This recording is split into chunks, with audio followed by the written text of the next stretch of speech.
Olá, eu sou Fábio de Carvalho Vieira, colaborador da Saving Cloud, hoje o maior parceiro da América Latina da Virtuoso, que é uma solução de cloud escalável no mercado. Eu estou fazendo esse vídeo aqui para mostrar as principais características do cloud de disco virtual, né? Na verdade, tudo relacionado a armazenamento na nuvem. Eu venho trazer para vocês aqui as principais características da nossa solução que atendem diversos perfis de soluções necessárias. Então, algumas características desse cloud do disco virtual. Alto desempenho em IOPS dos discos, então todos os nossos servidores físicos contam com uma performance bem interessante de escrita e leitura de disco. Espelhamento RAID 10 nos servidores, ou seja, todos os servidores contemplam RAID 10 para dar mais segurança contra a perda de dados e até mais performance também. Rede privada de 10 gigabits, então todas as nossas instâncias se comunicam via rede privada a 10 gigabits via fibra ótica. Então, se você utiliza o disco virtual para compartilhar um arquivo, um servidor de aplicação, fazer um backup num banco de dados,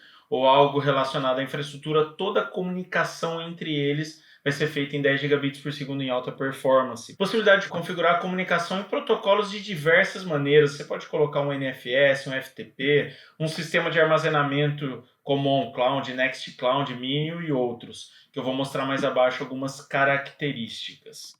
Outras questões também, a baixa latência, com duas opções de data center, Campinas e Fortaleza. Hoje nós estamos presentes em 2 pontos de presença no Brasil, né? Um em Campinas e outro em Fortaleza. Então, de repente, por exemplo, se você faz parte aí do Nordeste, pode ser mais fácil e mais rápido você colocar em Fortaleza. A comunicação entre a sua banda larga e a região é bem importante para você ter uma baixa latência ali de troca de dados. Servidores hospedados no Brasil com pagamento em moeda nacional, né, em reais, livre de oscilações cambiais, suporte diferenciado para configuração, implementação, migração, tuneamento, tudo que você precisa para implementar alguma solução, seja aplicação, banco de dados, storage, backup, o que seja. Nós temos um time de arquitetos que você pode utilizar sem custos, onde eles podem, junto com vocês, montar um esqueleto ali, um escopo de como seria a melhor forma de você configurar o seu ambiente na nuvem. Opção de programar backups em unidades de armazenamento de rede, né? Então, se você tiver uma aplicação ali e quiser, ou um banco de dados e quiser programar backups periódicos num storage de backup, isso é possível e bem simples.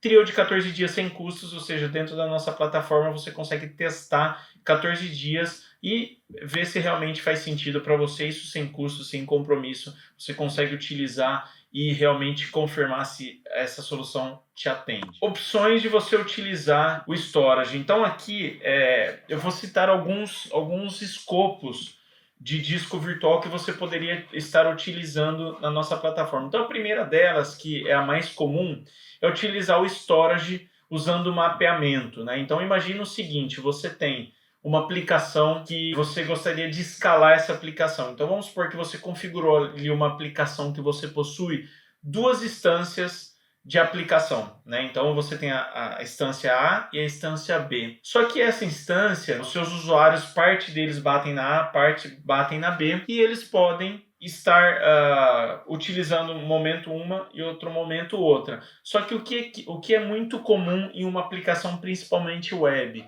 é que o usuário muitas vezes tem que enviar alguma coisa de arquivo, por exemplo, fazer algum upload de uma imagem, ou colocar um arquivo de um XML, ou algum outro arquivo que ele tenha que subir dentro do servidor. Quando ele faz isso, se você tem um ambiente escalável, se o usuário estiver no servidor a princípio ele colocaria esse arquivo somente no servidor A, ou somente no servidor B, dependendo de um outro usuário. Então, quando você tem situações onde você tem uma alta disponibilidade ali na aplicação, mas precisa que um determinado diretório na sua aplicação, seja um upload, ou seja uma determinada pasta ali, que você queira centralizar esses arquivos. Então, esse é um dos formatos que você pode utilizar o nosso storage para mapeamento. Ou seja, você pode pegar, por exemplo, uma pasta de imagens e mapear no storage de arquivos ambos servidores de aplicação. Então, quando o usuário estiver no servidor A e subir uma imagem para o diretório imagens,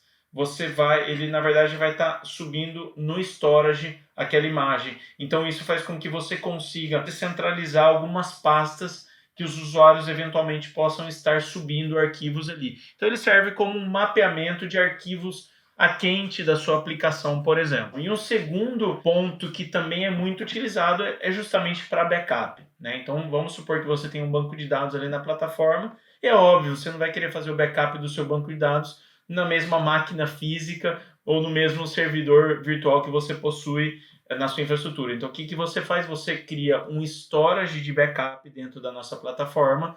Para isso, você só vai apertar um botão ali.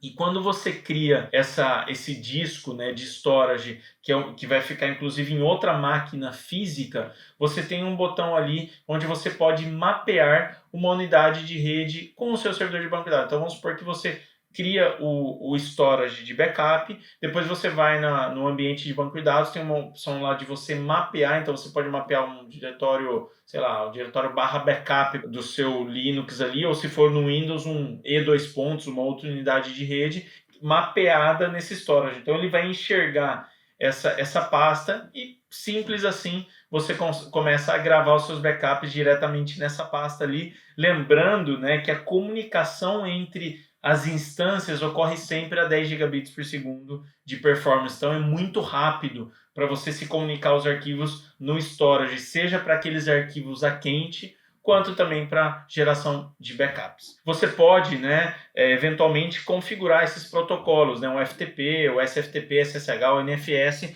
para você mapear não somente dentro da nossa infraestrutura, mas também você pode usar um storage assim para mapear uma unidade de rede do seu computador que está na internet também. Então isso também é possível, ele tem suporte a diversos protocolos para que você possa mapear e conseguir trabalhar com comunicação de arquivos nessas pastas ali. Um segundo escopo utilizado como disco virtual é o cluster em Minio, né? O Minio é uma solução de Object Storage Server, né? É compatível com a Amazon S3, é um storage, um serviço de storage na nuvem ali, onde você consegue guardar também dados ali não estruturados como fotos, vídeos, arquivos de logs, backups. Você também pode utilizar ele como uma opção. Ele tem alguns conceitos diferentes de armazenamento, mas é uma solução muito interessante. Ele consegue, de repente, criar clusters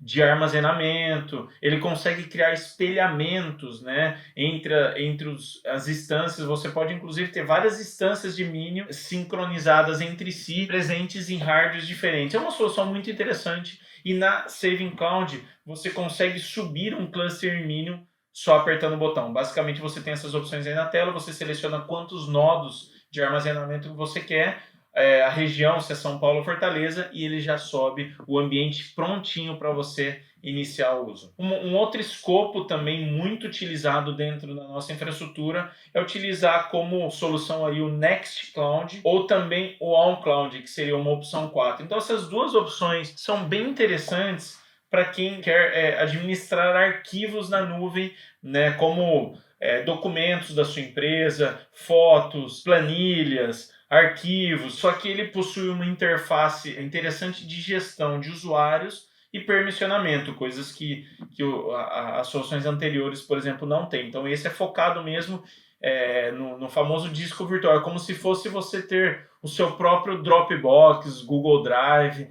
Basicamente você tem um repositório privado de arquivos, é um ambiente exclusivo seu, não é compartilhado com ninguém, né? Então lá você consegue fazer a gestão de usuários, pastas, permissões e dividir os usuários ali, colocar até cotas para cada um deles. Então isso você consegue dividir. Então, por exemplo, se você na sua empresa possui 20 funcionários, você pode cadastrar cada um deles, assinar os usuários a determinadas pastas. Então, por exemplo, uma pasta administrativa, somente os usuários do administrativo podem enxergar. A pasta comercial, somente comercial. E assim sucessivamente você tem controle dessa gestão de usuários. E os usuários, uma vez liberados, eles têm acesso web, onde eles podem fazer a gestão somente dos arquivos que ele tem em permissionamento. E tanto o Nextcloud quanto o OnCloud são soluções que você também consegue instalar um aplicativo ou uma aplicação no seu computador ou celular. Então, por exemplo, se você tem um Linux, Windows ou Macintosh na sua máquina ou no seu dispositivo Android e iOS,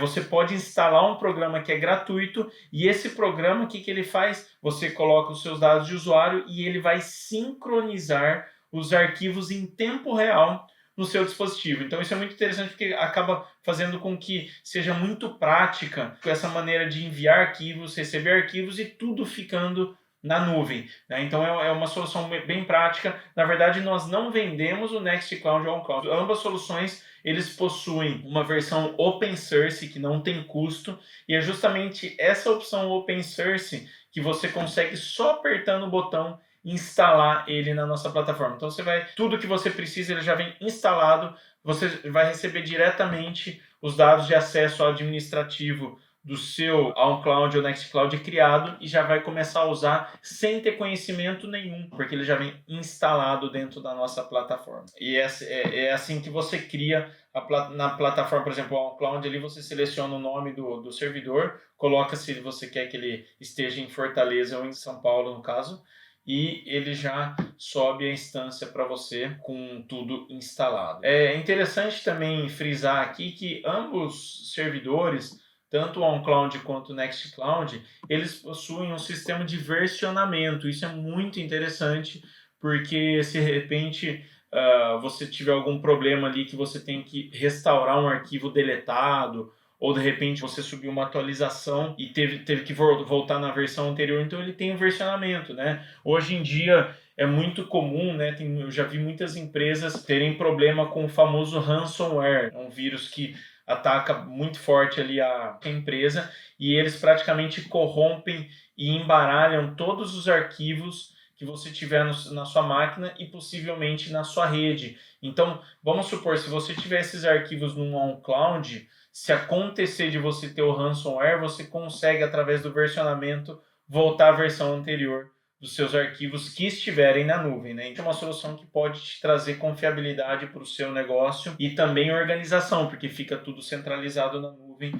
Isso acaba sendo bem interessante. Hoje a precificação, né, dos storages de backup, você tem um preço bem agressivo e interessante, né, que você pode contratar ali. São custos bem agressivos e bem interessantes para o negócio ali. Depois tem um detalhe bacana para comentar sobre o LGPD e proteção de dados, né? Então, primeiro, os servidores estão no Brasil, então isso já te dá uma garantia maior em relação ao exterior, né? Porque hoje tem muitas infraestruturas que vendem lá fora o servidor e isso te deixa um pouco desprotegido, mas também a questão dos servidores serem exclusivos. Hoje, por exemplo, se você contrata uma solução de armazenamento na nuvem global, além de repente ele não estar nem no Brasil, uma outra condição é que você entra ali dentro de servidores compartilhados. Então, a sua informação está lá na nuvem junto com vários outros clientes no mesmo servidor. Aqui não. Aqui cada ambiente instância que você cria, ele é exclusivo da sua empresa. Então, quando você compra com a gente um storage, um ambiente de armazenamento, você está comprando também o sistema operacional junto. Então, quando você cria, ele cria do zero ali um sistema operacional que normalmente é o Linux, e dentro desse sistema operacional que é próprio, é exclusivo seu, ele instala a solução. Então, você tem exclusividade, inclusive no sistema operacional. Então, isso te dá uma confiabilidade maior de saber que aquele ambiente não existe nenhum compartilhamento de dados ou de solução. Ele é exclusivo da sua empresa ou do seu negócio. Nós temos diversos vídeos, nós já fizemos alguns vídeos relacionados aí a disco virtual, OnCloud, storage, e eu recomendo vocês assistirem ali. Eu acho que são soluções bem interessantes. Ou se caso vocês queiram testar, nós temos 14 dias grátis para qualquer tipo de solução. Nossos arquitetos podem te ajudar a configurar e você pode testar na prática efetivamente se isso faz sentido para o seu negócio, ok? Muito obrigado e até a próxima.